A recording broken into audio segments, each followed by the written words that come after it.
একটা বিশেষ হাদিস বলতে চাই। সেই দিন আমরা বলতেছিলাম, কাকা ছিল, যে আমাদের ভিতরে একটা বড় বদভ্যাস, আল্লাহ রাব্বুল আলামিন একটা বান্দাকে ক্ষমা করেন না, আর সেই বান্দার প্রতি আল্লাহ রাব্বুল আলামিন অতি বেশি রাগান্বিত হয়ে যায়। কোন বান্দাটা?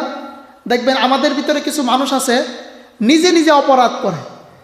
মনে করেন গাঁজা খাইছে, উদাহরণস্বরূপ বললাম, মনে করেন গাঁজা খাইছে, গোপনে এক জায়গায় সিপার বাইতে বসে খাইছে। সকালবেলা উইটা আরো বন্ধু বান্ধব 10টারে বলতেছে, তুই জানিস আমি কিন্তু রাত্রেবেলা গাঁজা খাইছি। কথা বুঝতে পারছেন? ওতে গাঁজা খাইছে, পাবলিক জানতো?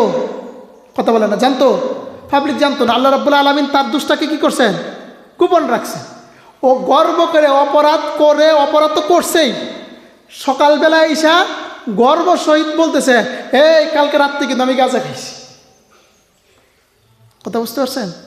আমাদের ভিতরে এমন কিছু মানুষ আছে যে বড় বড় অপরাধ করে, আল্লাহ রাব্বুল আলামিন তার অপরাধগুলো ঢেকে রাখেন, মানুষের সামনে প্রকাশ করেন না।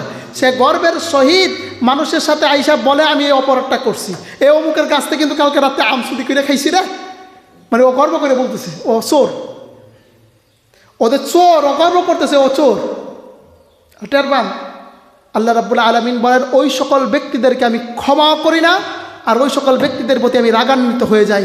যেই জিনিসটা আমি আল্লাহ নিজে অপরাধ করার পরে ঢেকে রাখছি, ও নিজের ইচ্ছায় নিজের অপরাধগুলো মানুষের সামনে প্রকাশ করে।